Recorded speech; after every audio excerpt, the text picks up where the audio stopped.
This stuff is absolutely insane.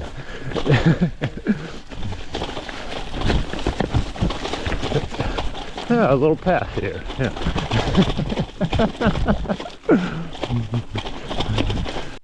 So if you want to know what mountain biking in New England or the Hudson Valley looks like, a lot of it looks like this scene right here. Anyways, as I was editing some of the photos and videos in our Kingston Airbnb, I then started looking at Dylan's Strava, and I was laughing at some of his descriptions and titles of the rides. The one for this day was really old school East Coast rocky single track. Going walking speed made rigid not that bad.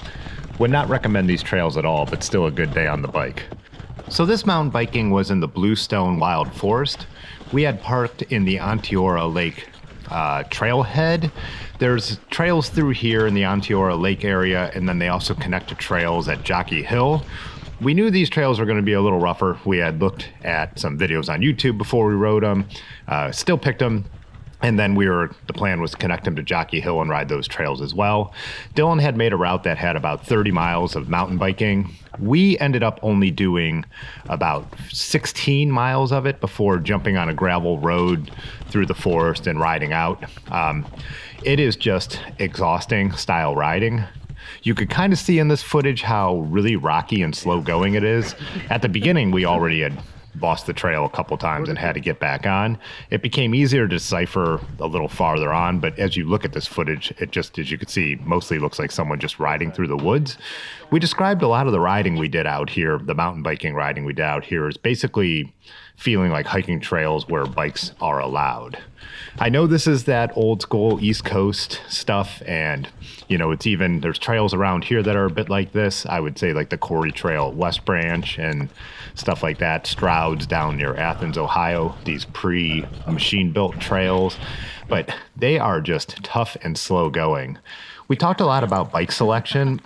Man, even on 55s, I mean, even on a real mountain bike, I just don't think it would make that much of a difference. As I mentioned in Dylan's description, you just never really get enough speed that I just don't feel like a better bike or a bike more suited to mountain biking would make that much of a difference.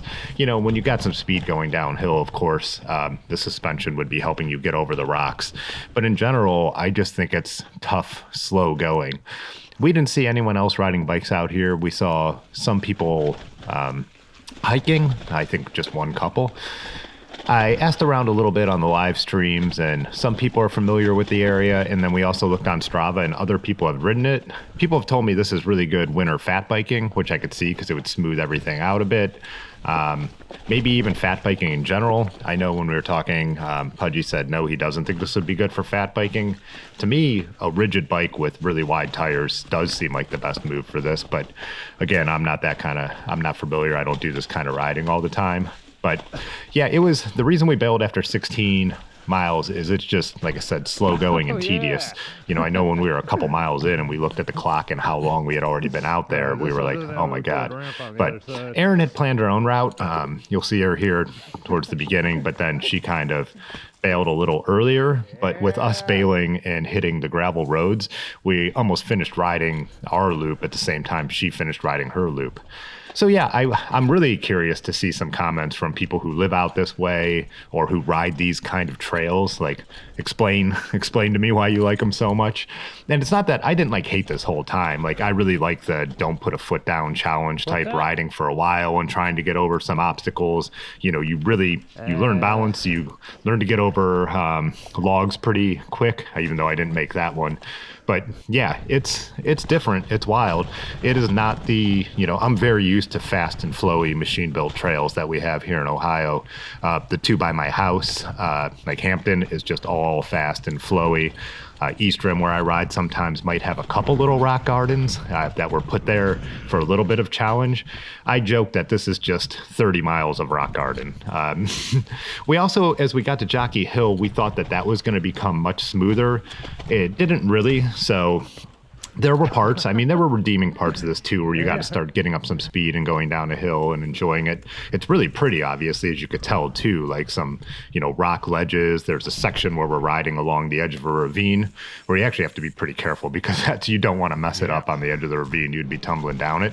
But Just in a, yeah. So not that there isn't anything redeeming out here, but there is a limit to how much time you could spend. It's exhausting. We did about 2,000, I think it was 2,200 feet of climbing on this ride.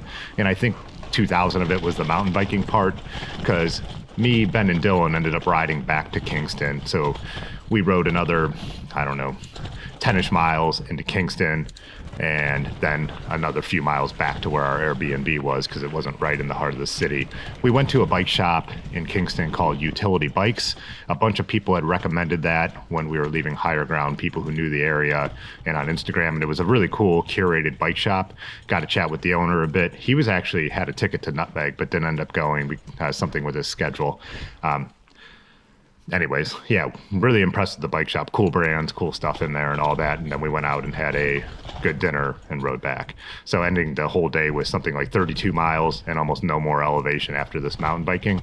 As always, the Strava is linked below if you want to see exactly where this is and exactly what we rode. So, save me a little time. Don't ask me these questions. It's all linked right down there. You could see exactly what we did on this day and the location. So I did intentionally leave footage of putting a foot down and walking some stuff in here, because that was really my experience. I'm definitely not the most skilled mountain biker in the world. I'm not even close. Not even close to as talented as Dylan is. These kind of obstacles like you're looking at there, he was riding over, where a lot of them I was like, nope. But I did push myself and do more tough stuff on this trail than I think I probably ever have before. While we were out this way, I think 2 days later, we went out and rode the Lippman trails that were on the other side of Mohonk.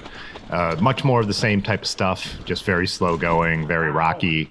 That one had longer sustained climbs, whereas this trail we're riding is a lot more up and down and, more punchy. But yeah, a lot more of the same, and that's actually where the title of this video came from, because that was Dylan's description on that day. Do people actually enjoy riding this? So, and then we rode real locally in Kingston at the Sojourner Truth Park, and that one truly did just feel like these are hiking trails. I don't see why bikes have any business being out here. But again, if you've ridden any of the trails I've mentioned, I would love to hear your opinion. Even if you haven't, what bike would you bring out on something like a ride like this? I mean, you could see even on a day with plenty of light, the stabilization on the GoPro is still shaky from how rough this is. Is that just a circle? This section was kind of cool. It made this little 360 through this little ravine. It looked weird on the map. Look at these rocks. And through the section here, I have some footage of Ben and Dylan kind of sessioning it to get out of this section. I wasn't able to. I don't even think I attempted it. But yeah, I don't know. Like I said, I'm not mad about it. I could only do it in limited doses, though. I think about 10 miles of this would be more my limit. I didn't mind the 16, but there was no chance that I was going to go and ride the next 14 miles that were originally planned in the loop. Maybe go back and do it on a different day if we had had time. But obviously, having seen what this was, we decided to go and see if anything was different. Also, let me know if this area, we're in the mid-Hudson Valley here. We stayed in Kingston, as mentioned. Are there different kind of trails around here? Is there some stuff that's a little more flowy that you know of? Let me know. We might be heading back out this way next year. So if you watch the Nutmeg video that the ride was actually after this ride, but I've already posted it, you might be thinking, well, you rode some of this kind of stuff at Nutmeg and you didn't complain about it. I think the big difference with that is rough single track was mixed in with all other kind of riding, country roads, gravel roads, some smooth single track. So again, it's not that I hate this kind of stuff, it's just I have my limit with it. And same on this day. This is why I think this day was still like overall such a positive day to me, because then we did some road riding. We had this, you'll see this great descent we have coming up on the roads here, and like I said, a good dinner, cool bike shop to stop at, just a good vacation day. So yeah, and you can see how much we're kind of flying through here. So yeah, is that how you ride it? Do you just kind of throw this in on a longer ride, or would you go to this trailhead and just spend hours and hours out here chugging along like I am right here? Anyways, this is the gravel road that took us out. Let me know what you think, and if you like this video, give it a thumbs up. If you want to support this channel a little more, we do have the memberships down below, and we have a little swag shop, so you buy some stickers or stuff like that. Just help support it all. I appreciate it, and I will see you in the next video. Peace.